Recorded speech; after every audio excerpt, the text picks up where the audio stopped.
नमस्कार साथियों, आपका स्वागत है आपके चैनल हिंदी साहित्य दर्पण पे। जैसा कि आपको पता है, हम 2011 से लेकर अब तक जितने भी हमारे टीजीटी, पीजीटी, डीएसएसबी के एग्ज़ाम्स हुए हैं हिंदी को लेकर, उन सबके प्रश्न यहाँ पर कर रहे हैं। और ये जो पीवाईक्यू सीरीज़ है, ये आपके एग्ज़ाम के लिए रामबाण साबित होने वाली है। ठीक है, क्योंकि इसमें जो भी आप प्रश्न पढ़ रहे हैं उसमें से मोर देन 50 से 60% क्वेश्चन आपको देखने को मिलेंगे। तो आपको ये ध्यान रखना है कि ये जो आपकी सीरीज़ बन रही है, इनके प्रश्न आप नोट करते रहेंगे और एक अलग से नोटबुक बना लेंगे। इसको देखिए, प्रश्नों को करिए, ये आपके लिए बहुत महत्वपूर्ण है। आप ये मत सोचिए कि ऐसे ही हो रही है और ना देखें, क्योंकि ये सारे आपके डीएसएसबी के प्रश्न हैं। पहले मैं सिर्फ डीएसएसबी के प्रश्न ले रही हूँ, इसके अलावा जो हम अध्यावर टाइप से लाएंगे, मतलब चैप्टर वाइज जो पीवाईक्यूज लाएंगे, उसमें हम सारे प्रश्न लेंगे। ठीक है, तो आप इनको नोट डाउन कीजिए और मैं ये आशा कर रही हूँ कि आप चीज़ें समझ रहे होंगे, पढ़ रहे होंगे, बार बार रिवाइज कर रहे होंगे और मेरे द्वारा दी गई क्लासेस को भी नोट डाउन कर रहे होंगे। चलिए हम अपनी क्लास को बढ़ाते हैं हम आगे।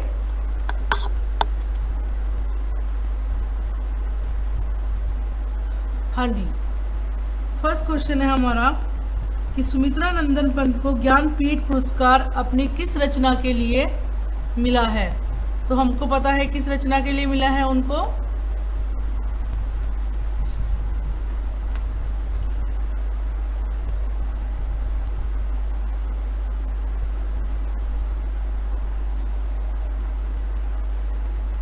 हमको चिदम्बरा, किसके लिए मिला है उनको? चिदम्बरा के लिए ज्ञानपीठ पुरस्कार मिला है।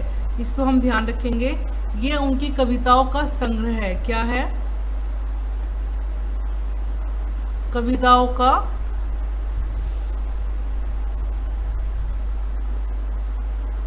संग्रह है। ठीक है, इसके लिए इनको ज्ञानपीठ पुरस्कार मिला है। इसके अलावा सुमित्रा नंदन पंत को प्रकृति का चितेरा कवि भी कहा गया है।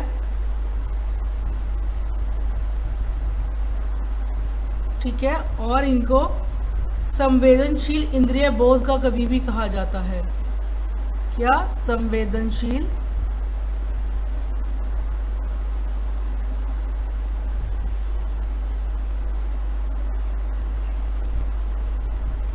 इंद्रिय बोध का कवि भी कहा गया है। ठीक है, इसको हम ध्यान रखेंगे। नेक्स्ट क्वेश्चन देखते हैं। शुक्ल जी ने रासो शब्द की उत्पत्ति किससे मानी है? तो किससे मानी है शुक्ल जी ने? शुक्ल जी का जो भी मत है वो अपने आप में ही एक महत्वपूर्ण प्रश्न है, तो उनको हम जरूर ध्यान रखेंगे। तो शुक्ल जी ने रासो शब्द की उत्पत्ति किससे मानी है? उन्होंने मानी है रामायण से। ठीक है, इसको हम ध्यान रखेंगे कि शुक्ल ने रामायण शब्द से रासो शब्द की उत्पत्ति मानी है। इसके अलावा हम देखते हैं रासुए से किसने मानी है रासो शब्द की उत्पत्ति?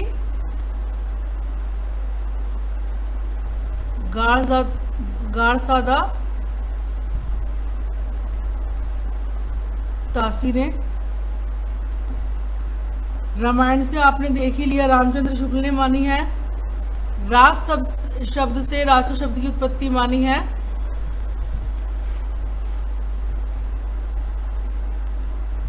नंद दुलारे वाजपेयी ने। ठीक है, नेक्स्ट देखते हैं हम। रासक से मानी है हजारी प्रसाद द्विवेदी जी के मत भी इम्पोर्टेंट है। ठीक है, तो हमें ये ध्यान रखना है कि रासक से किसने मानी है? हजारी प्रसाद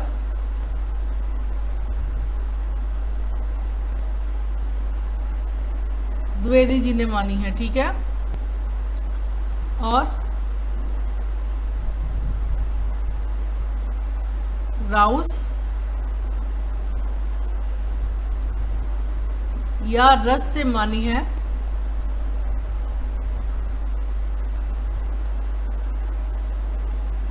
राम स्वरूप चतुर्वेदी ने। ठीक है, ये सारे पॉइंट्स आप नोट डाउन कर लेंगे। स्क्रीनशॉट लेना है आप स्क्रीनशॉट ले सकते हैं। ठीक है, नेक्स्ट चलते हैं। संगीनों का साया किसका काव्य संग्रह है? संगीनों का साया किसका काव्य संग्रह है? तो ये है प्रभाकर माचवे का। ये हमें ध्यान रखना है, ये बहुत इम्पोर्टेंट है। ठीक है, संगीनों का साया किसका काव्य संग्रह है? ये है प्रभाकर माचवे का। और ये तार सप्तक के कवि हैं।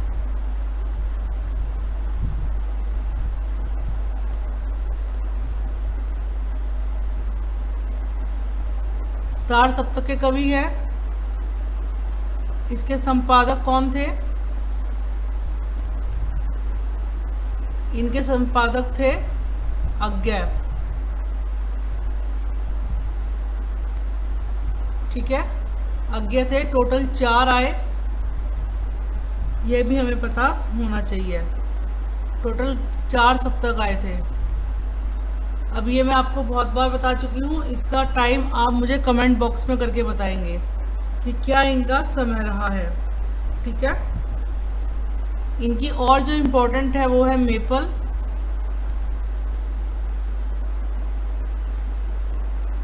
स्वप्नभंग,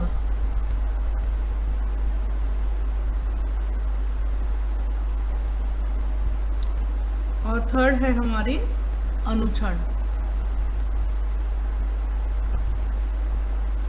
हमें ये भी ध्यान रखना है कि स्वप्न जो है वो हरि कृष्ण प्रेमी का नाटक भी है।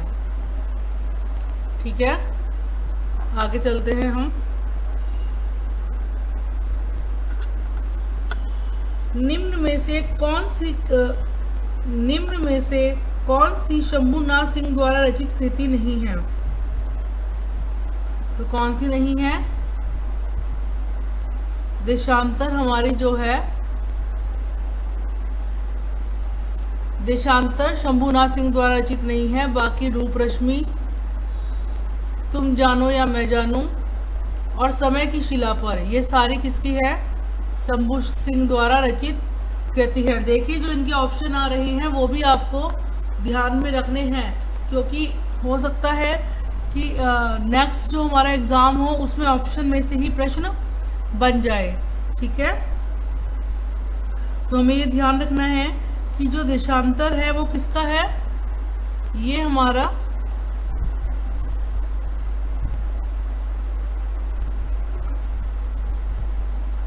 धर्मवीर भारती की कृति है। ठीक है, ये हमें ध्यान रखना है। शेष सारी किसकी है? शंभुनाथ सिंह की है। और ये क्या है? ये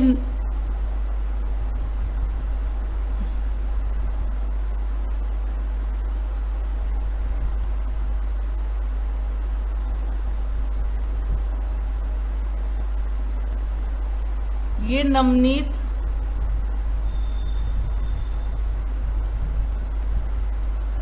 परंपरा के प्रमुख गीतकार हैं। ठीक है, हमें ये बताना चाहिए ये नवनीत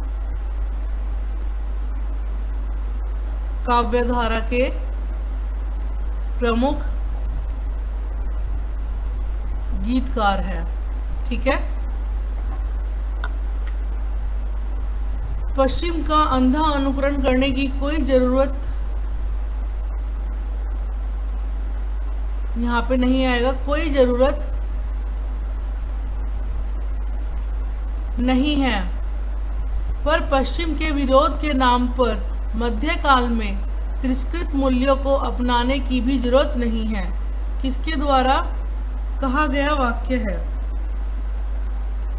तो ये किसने कहा था? ये हमारा धर्मवीर भारती जी का कथन है। ठीक है, इसको आप ध्यान रखेंगे, ये इम्पोर्टेंट है। शंभुनाथ जी के भी हमने पीछे पढ़ी हैं रचनाएं। कौन कौन सी हैं? रूप रश्मि,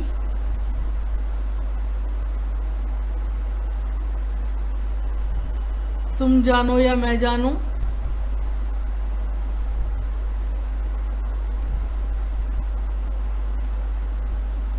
ठीक है, और समय की शिला पर।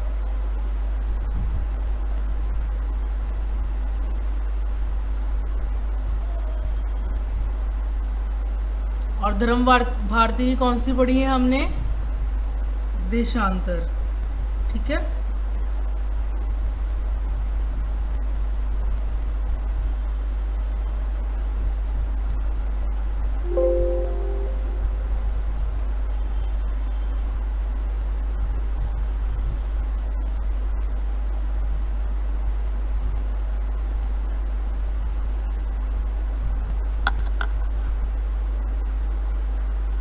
चलिए आगे देखते हैं। मनोविनोद भाग 1, 2, 3 किसकी रचना है?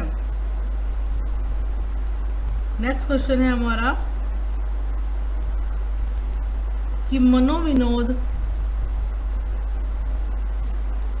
मनोविनोद भाग 1, 2, 3 किसकी रचना है? तो किसकी रचना है ये बताइए? श्रीधर पाठक की, ठीक है। ये श्रीधर पाठक की रचना है। ये हमें ध्यान रखना है कि जो मनोविनोद भाग है ये 1882 में छपा था। ये श्रीधर पाठक की रचना है और श्रीधर पाठक खड़ी बोली के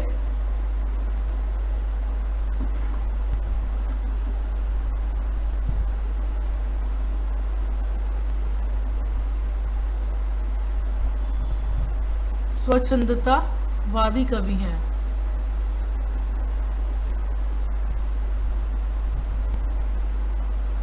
ठीक है।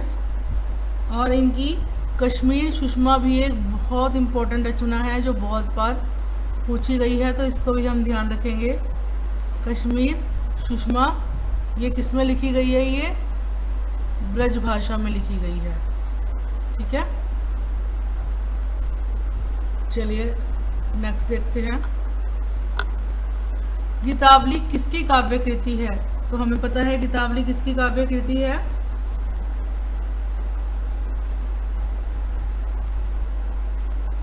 गीतावली जो है ये तुलसीदास जी की काव्य कृति है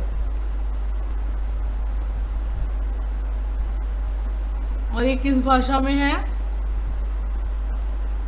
ये ब्रज भाषा में है।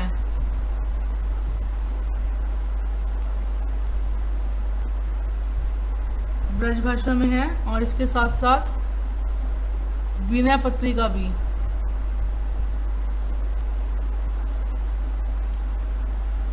मैंने आपको पहले भी बताया था कि जिसमें भी आप ये सोच लीजिए, जिसमें भी राम या मंगल लगा हुआ है वो सारी हमारी अवधि की रचनाएं हैं। और जो गीतावली है, जैसे कृष्ण गीतावली, विनय पत्रिका, इनसे अलग जो भी हमारी रचनाएं हैं मोस्टली वो सारी हमारी ब्रज भाषा की है। ये हम एक तरीके से की पॉइंट से याद रख सकते हैं, ठीक है। और तुलसीदास जी को राम विलास शर्मा ने क्या बोला है? जातीय कवि। रामविलास शर्मा ने क्या बोला है?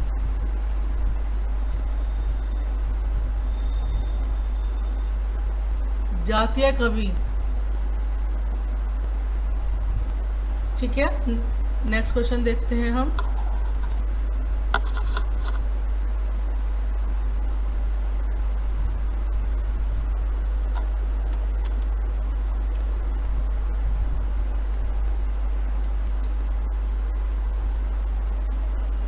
जी हाँ, नेक्स्ट क्वेश्चन है हमारा, भक्ति धर्म का रसात्मक रूप है, यह किसने कहा था? यह कहा था आचार्य रामचंद्र शुक्ल ने।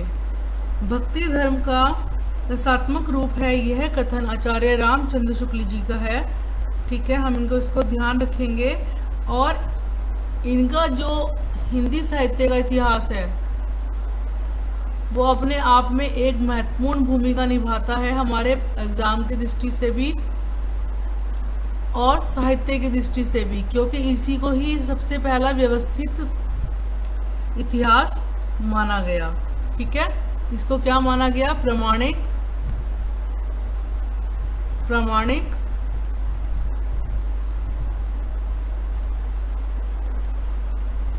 और व्यवस्थित इतिहास।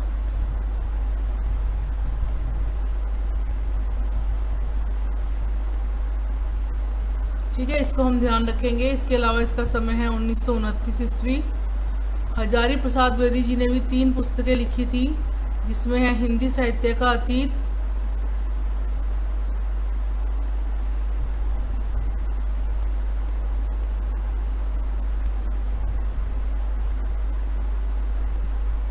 हिंदी साहित्य की भूमिका,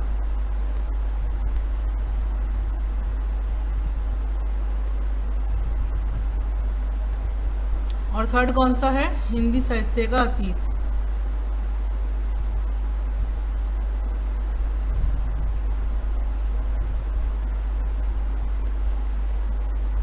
ठीक है, इसको हम ध्यान रखेंगे। इसके अलावा जो नगेंद्र हैं, इन्होंने इतिहास लिखा नहीं है, इनका जो इतिहास है वो संपादित इतिहास है, ये भी हम ध्यान रखेंगे। ठीक है, नेक्स्ट क्वेश्चन देखते हैं। जयशंकर प्रसाद का सर्वप्रथम नाटक कौन सा है? तो कौन सा है? सज्जन। सर्वप्रथम नाटक है इनका सज्जन। तो ये हम ध्यान रखेंगे कब लिखा गया? 1910 में लिखा गया। ठीक है, इसको बिल्कुल हम ध्यान रखेंगे। और इनका राज्यश्री जो नाटक है ये कब लिखा गया? ये 1915 में लिखा गया। विशाख दत्त है ये पूरा नाम। विशाख दत्त कब लिखा गया? ये 1921 में लिखा गया। और कामना है ये कब लिखा गया? ये 1927 में लिखा गया। ठीक है, इसके अलावा अगर इनका अंतिम नाटक पूछा जाता है तो इनका अंतिम नाटक कौन सा है? अंतिम नाटक है ध्रुव स्वामिनी।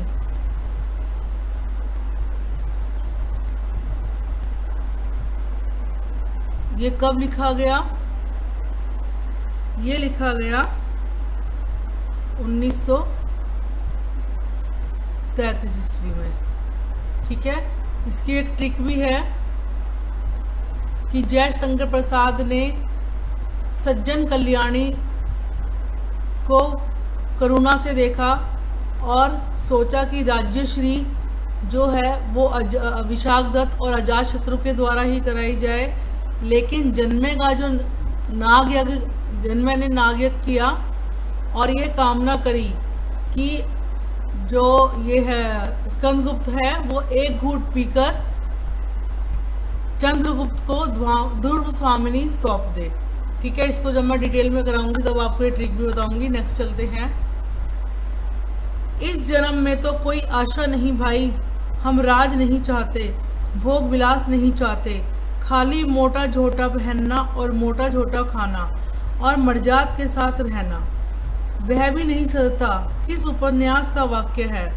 तो ये ध्यान रखेंगे। देखिए, ये पंक्तियाँ बहुत इम्पोर्टेंट हैं, आपको ये अच्छे से याद करनी है और लिख के भी रखनी है। ठीक है, एक बार दोबारा पढ़ती हूँ। इस जन्म में तो कोई आशा नहीं है भाई, हम राज नहीं चाहते, भोग विलास नहीं चाहते, खाली मोटा झोटा पहनना और मोटा झोटा खाना और मर्जाद के साथ रहना, वह भी नहीं सदता। किस उपन्यास का वाक्य है? ये गोदान का वाक्य है। और ये सारे किसके उपन्यास हैं? ये सारे हैं हमारे प्रेमचंद जी के उपन्यास। ठीक है, ये हमें ध्यान रखना है किसके उपन्यास है? प्रेमचंद जी के उपन्यास है। इसके अलावा गोदान को क्या कहा जाता है? कृषक जीवन का महाकाव्य भी कहा जाता है। ठीक है, चलिए आगे देखते हैं। और एक और चीज कर लीजिए, इसका जो सबसे प्रमुख पात्र है वो है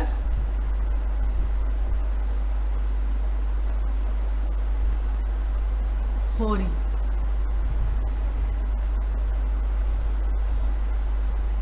आदिकाल में चरित्र काव्य सर्वाधिक किस साहित्य में लिखे गए? तो ये हमें पता है किस में लिखे गए थे, जैन साहित्य में। चरित्र काव्य सबसे ज्यादा किस में लिखे गए, जैन साहित्य में लिखे गए हैं। ठीक है। आदिकाल का समय क्या माना जाता है, 1050 से 1375 विक्रम संवत। हमको पता है कि अगर विक्रम संवत में से हम 57 माइनस कर दे, 57 माइनस कर दे तो क्या निकल आता है, ईस्वी निकल आती है। ठीक है, इसको हम ध्यान रखेंगे। अब जैसे आप देखेंगे कौन कौन से हैं इसमें, पंच पांडव रचित चरित रास। ठीक है। सेकंड है कुमार पाल चरित। इसी तरीके से बहुत सारे जो हमारे वो हैं इसमें लिखे गए। ठीक है। नाथ साहित्य आपको पता ही है, ये सारे हमारे आदिकाल के ही प्रमुख रूप हैं। रासों के बारे में भी हमने बात ही करी है। ठीक है। नेक्स्ट क्वेश्चन देखते हैं। 84 वैष्णव की वार्ता के रचयिता कौन थे? तो कौन है भाई इसके रचयिता 84 वैष्णव की वार्ता के? इनके रचयिता हैं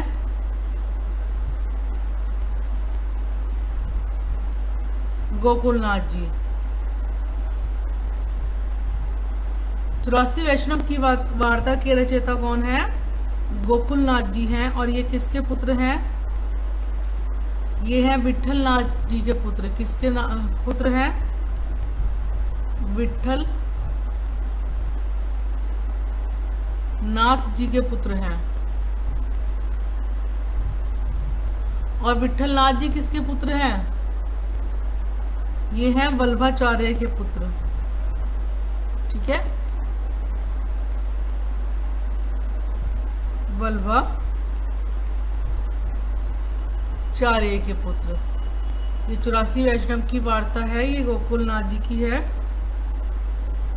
और ये क्या है, ब्रज भाषा में है। ब्रज भाषा की गद्य रचना है। 252 वैष्णव की वार्ता भी इन्हीं की है।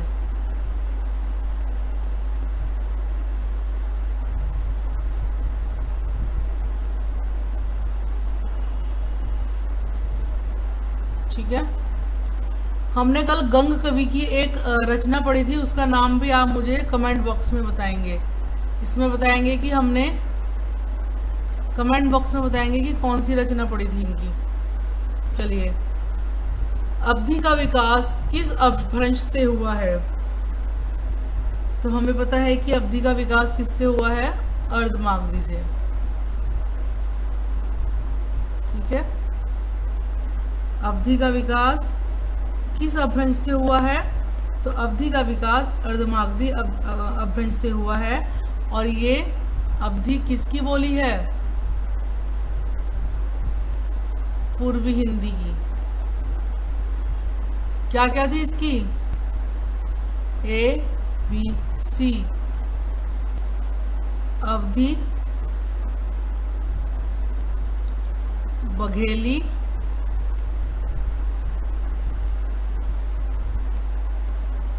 छत्तीसगढ़ी। ठीक है, इसको हम ध्यान रखेंगे। नेक्स्ट क्वेश्चन देखते हैं।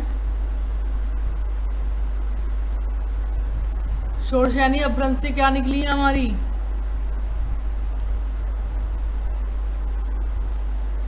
षोडशयानी अपभ्रंश से निकली है हमारी हिंदी, पश्चिम हिंदी।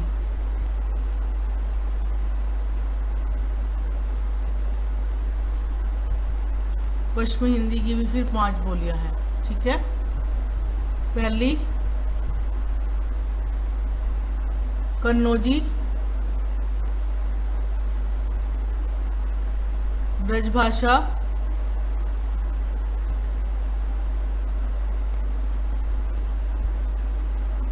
बुंदेली,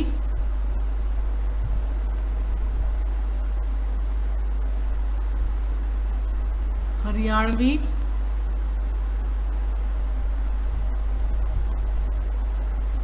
और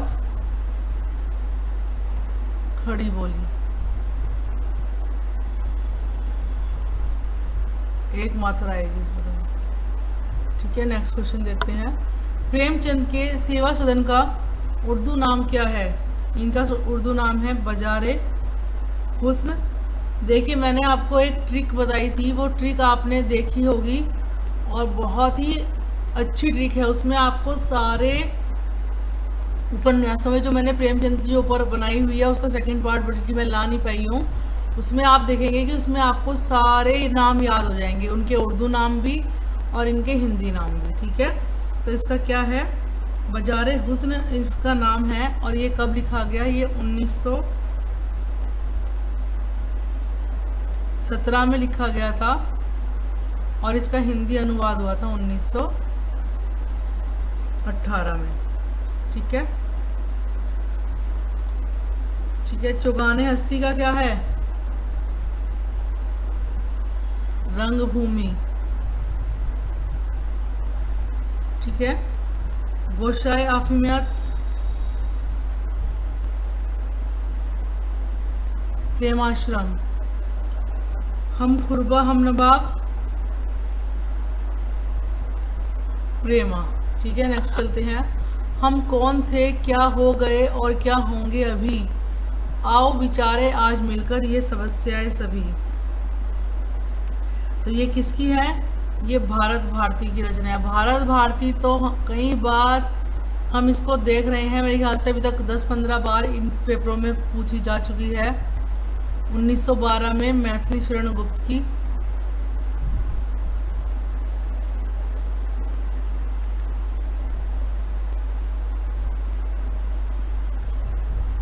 गुप्त की रचना है। भारत भारती को लिखने की प्रेरणा कहाँ से मिली थी इन्हें? मुसद्दे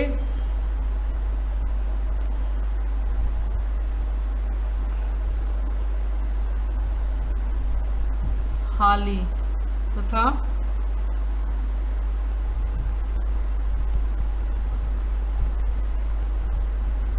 ब्रजमोहन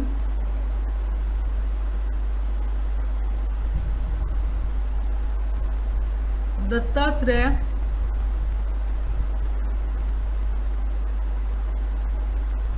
कैफी की भारत दर्पण से। ठीक है, ये भी आप ध्यान रख लेंगे इसको।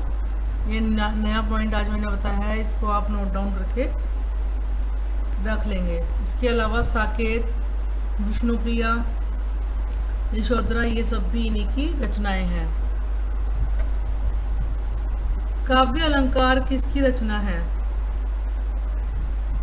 तो काव्य अलंकार किसकी रचना है? काव्य अलंकार भामा की रचना है। ठीक है, इसको हम ध्यान रखेंगे।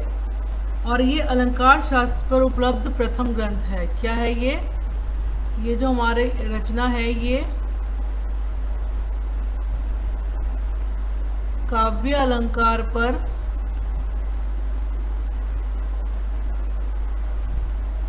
काव्य अलंकार या अलंकार शास्त्र लिख लीजिए। अलंकार शास्त्र पर उपलब्ध प्रथम ग्रंथ है। ठीक है, इसको हम ध्यान रखेंगे। और ये अलंकार संप्रदाय के प्रवर्तक भी है, ये भी आप ध्यान रखेंगे। अलंकार, हमारा नया पेपर शुरू हो चुका है। ठीक है, अब तक हम 4 पेपर कर चुके हैं और ये 5वां पेपर हमारा शुरू हो चुका है। अलंकार संप्रदाय के प्रवर्तक हैं। ठीक है,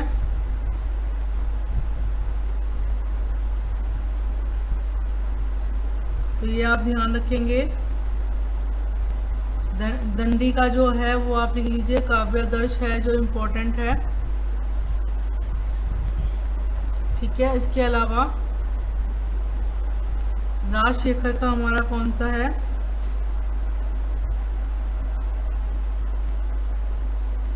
एक मिनट,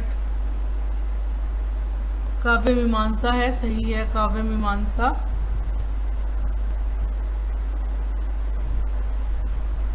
ठीक है, इसको हम ध्यान रखेंगे। पहला साहित्य अकादमी पुरस्कार किसको मिला? तो ये हिम तरंगणी को मिला था। पहला साहित्य अकादमी पुरस्कार किसको मिला था? हिम तरंगणी को मिला था 1955 ईस्वी में। और साहित्य अकादमी की स्थापना कब हुई थी? 1954 ईस्वी में।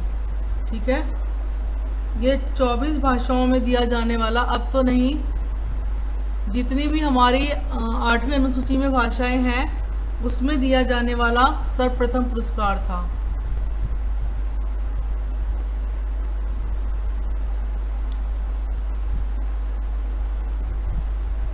ठीक है, इसको हम ध्यान रखेंगे। निराला की साहित्य साधना को भी मिला हुआ है अकादमी पुरस्कार, इनको 1970 में मिला था। ठीक है, ये आप ध्यान रखेंगे कि हमारा पहला साहित्य अकादमी पुरस्कार जो है वो किसको मिला था? हिम तरंगणी को मिला था। और ये किसकी रचना है ये भी आपको पता होना चाहिए, माखनलाल चतुर्वेदी। देखिए, आपको इसमें सभी जितने भी प्रश्न है इसमें इंपॉर्टेंट फैक्ट्स भी मैं साथ साथ बताती चल रही हूँ, इसको आप नोट डाउन करते रहेंगे। मुंशी प्रेमचंद के गोदान उपन्यास में मुख्य पात्र कौन था? ये मैंने भी आपको पीछे बताया ही था कि गोदान का मुख्य पात्र कौन है। गोदान के मुख्य पात्र हैं होरी। ठीक है, और उसका प्रकाशन कब हुआ था?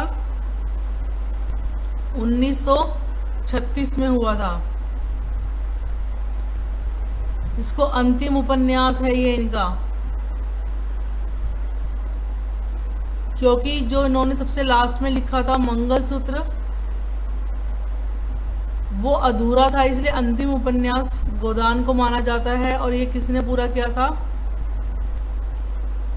अमृत राय, जो इनके पुत्र थे, उन्होंने पूरा किया था। ठीक है, दक्षिण भारत हिंदी समिति की स्थापना कब हुई? तो 1918 में। दक्षिण भारत हिंदी समिति की स्थापना कब हुई? 1918 ईस्वी में हुई। इसको आप ध्यान रखेंगे। और ये महात्मा गांधी के प्रयासों के स्वरूप हुई थी। महात्मा गांधी जी ने प्रयास किए थे, तब हमारी इनकी स्थापना हुई थी। और कहाँ हुई थी? मद्रास में हुई थी। ठीक है, इसमें आप ध्यान रखेंगे कि ये था। और इस 1918 में हुई थी ना, तो 1918 से लेकर 1948 तक इसके जो अध्यक्ष थे वो कौन थे?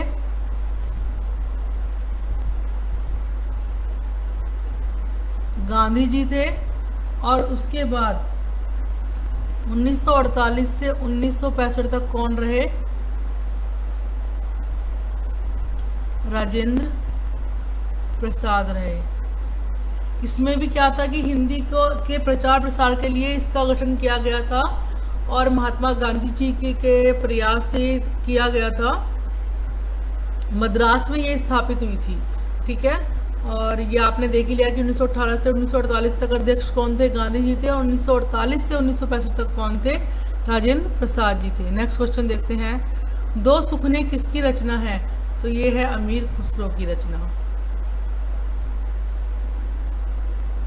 ठीक है, इसको आप ध्यान रखेंगे, ये बहुत ही इम्पोर्टेंट है, इनसे क्वेश्चन आता ही आता है। इसके अलावा इनकी प्रमुख रचना है वो कौन सी है?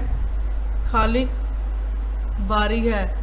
ये भी पूछा जाता है, इन्होंने 11 राजाओं का आरोहण देखा था।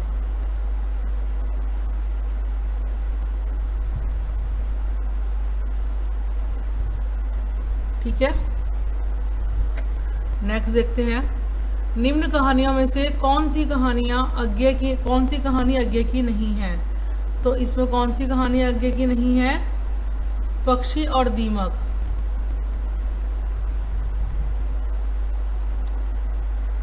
पक्षी और दीपक कहानी अज्ञे की नहीं है, बल्कि किसकी है? ये गजानन माधव मुक्तिबोध की। ठीक है, इसके अलावा ये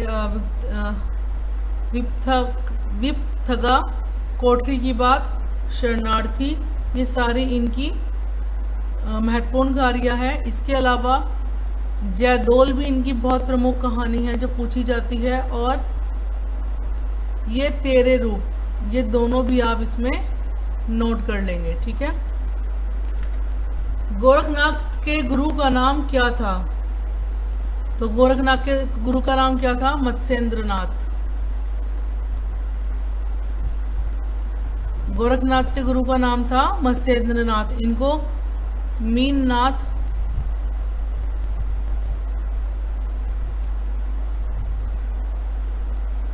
या मच्छेंद्रनाथ भी कहा जाता है, ये भी आप ध्यान रखेंगे, ठीक है। और गोरखनाथ जो है ये नाथ साहित्य के आरंभकर्ता माने जाते हैं। नाथ साहित्य के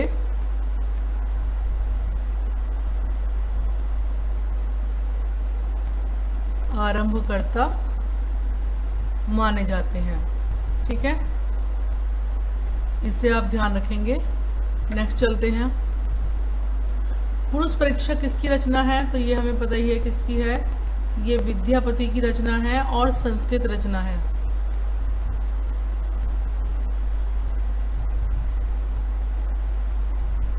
क्योंकि हमने देखा कि मैथिली में तो इनकी दो ही रचनाएं हैं। कौन कौन सी है? एक तो पदावली है इनकी और एक इनका नाटक है गोरक्ष विजय,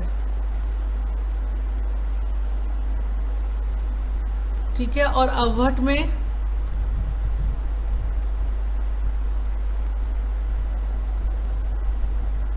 कीर्तिलता और कीर्ति पताका, ठीक है। बाकी ये तीनों हमारे भक्ति काल के कवि हैं, ठीक है। और जो ये विद्यापति हैं ये हमारे आदिकाल के हैं। चलिए, किस क्षेत्र के लिए प्रसाद जी को अग्रणी कवि माना जाता है? तो यह पता ही है, छायावादी कवि हैं। मैंने आपको पहले भी उसमें बताया हुआ है जो हमने पेपर सॉल्व करे हैं कि हमारे छायावाद के 4 प्रमुख स्तंभ हैं। कौन कौन से, ये भी आप मुझे कमेंट में बताएंगे। सुमित्रा नंदन पंत, चलो मैं बता देती हूँ। सुमित्रा नंदन पंत, जयशंकर प्रसाद,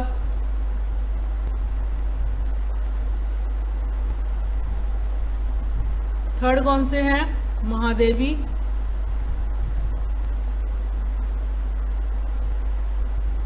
महादेवी वर्मा,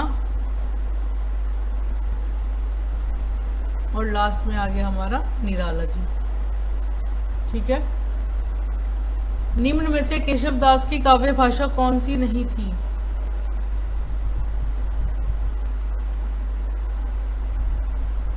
तो भोजपुरी में उन्होंने रचनाएं नहीं करी, भोजपुरी में उनकी रचनाएं नहीं मिलती। बाकी ब्रज भाषा में, अवधी में और आपको बुंदेलखंडी, तीनों में इनकी भाषा मिलेगी, ठीक है। और केशव दास जी आपको पता ही है कि ये क्या है, रीति काल के आचार्य हैं।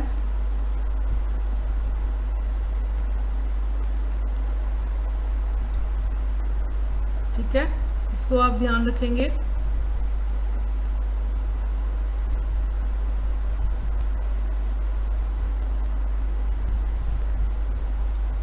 और आप इसकी इनकी कुछ रचनाएं हैं, जैसे रसिक प्रिया। रसिक प्रिया बहुत बार पूछी गई रचना है। इसके अलावा रामचंद्रिका,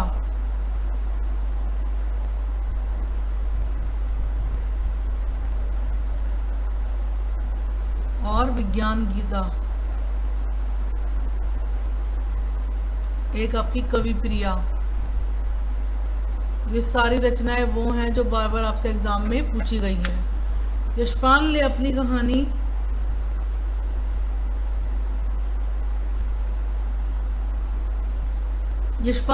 कहानी खच्चर और आदमी में क्या बताया? खच्चर आदमी से श्रेष्ठ है, जो अपनी अपने को परिस्थितियों में ढाल लेता है वही बच पाता है।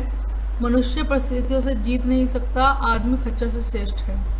तो उन्होंने बताया है कि जो अपने को परिस्थितियों में ढाल देता है वही बच पाता है। ठीक है, आदमी और खच्चर और आदमी में इन्होंने बताया है कि जो भी व्यक्ति अपने आप को परिस्थिति के अनुरूप ढाल लेता है वो बच जाता है। और ये किस पर लिखी गई है? ये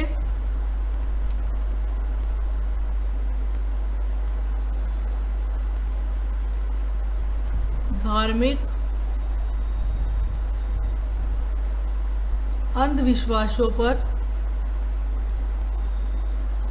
कटाक्ष के ऊपर लिखी गई कहानी है। ठीक है,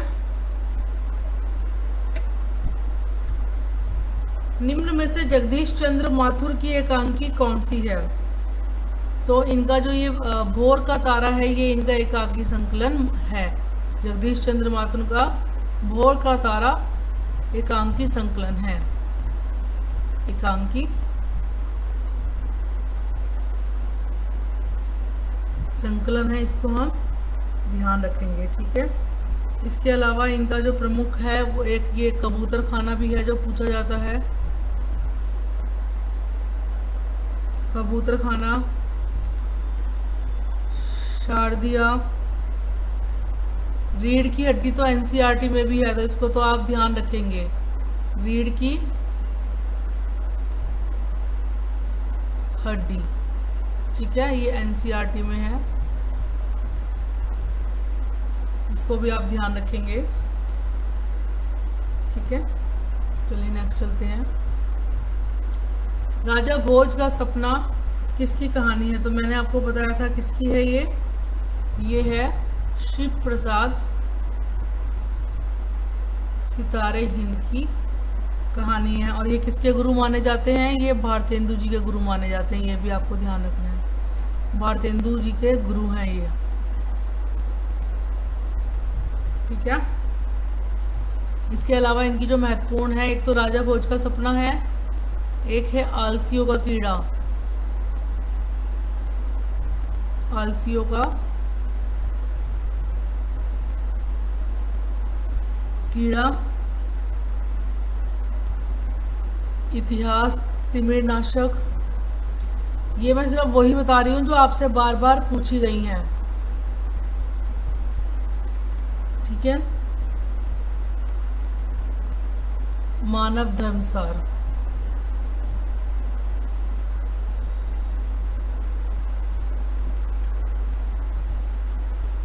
नारायण नारायण, साधु नर साधना, इंद्र पथ ने भी उसी उसी की शुभाराधना। बोल उठी नारद की वलकी गगन में, जा रहे थे घूमने वह गंगा तीर वन में। यह किसकी पंक्तियां हैं? तो ये मैथिली शरण गुप्त की पंक्तियां हैं। किसकी है? मैथिली शरण गुप्त की पंक्तियां हैं जो नहुष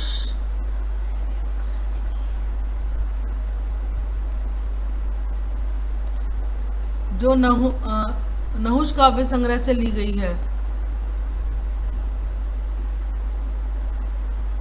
ठीक है, और नहुष जो है वो नाटक भी है। किसका है? गिरिधर दास का।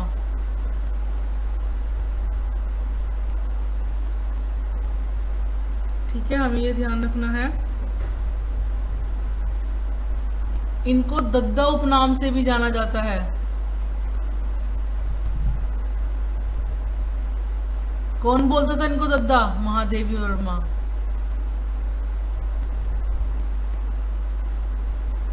ठीक है, साहित्य लोचन के लेखक कौन है? तो साहित्य लोचन के लेखक कौन है? बाबू श्याम सुंदर दास जी हैं। ठीक है, इसको हम ध्यान रखेंगे। कौन है? बाबू श्याम सुंदर दास जी हैं जो कि इसके लेखक हैं। ठीक है, इन्होंने कम से कम 100 ग्रंथों का संपादन किया है। 100 से भी अधिक। ठीक है। और एक चीज़ हम और ध्यान रखेंगे इनके विषय में, उच्च शिक्षा में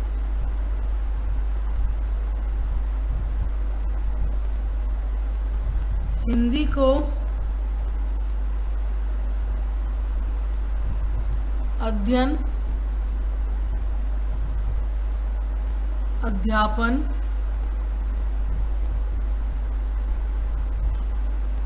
हेतु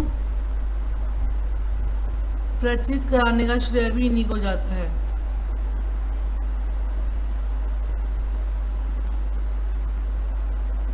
ठीक है, ये हम ध्यान रखेंगे। तो आशा करती हूँ आज की क्लास आपको पसंद आई होगी, क्योंकि मैं इसमें सभी इम्पोर्टेंट प्रश्न आपके लिए लेके आ रही हूँ। ये सभी अपने आप में बहुत ही महत्वपूर्ण हैं। और प्लीज़ क्लासेस को देखिए, लाइक करिए, शेयर करिए, सब्सक्राइब करिए और कमेंट करिए, क्योंकि ये आपके एग्ज़ाम के लिए, मैं बार बार कह रही हूँ, बहुत ही महत्वपूर्ण है। और सिर्फ DSSB के प्रश्न आपको अभी तक कोई नहीं करा रहा है, सारे मिक्स हैं, लेकिन मैं आपको DSSB के प्रश्न बिल्कुल डीपली करा रही हूँ। तो ये आपके लिए बहुत ज़्यादा इम्पॉर्टेंट है। आप इस क्लास को मिस मत करिए, इसको देखिए और इसको सुनिए, समझिए। ठीक है, आशा करती हूँ आपको मेरे द्वारा दी गई क्लास पसंद आ रही होंगी। कल मिलते हैं फिर एक नई क्लास के साथ। धन्यवाद, आपका दिन शुभ हो। नमस्कार।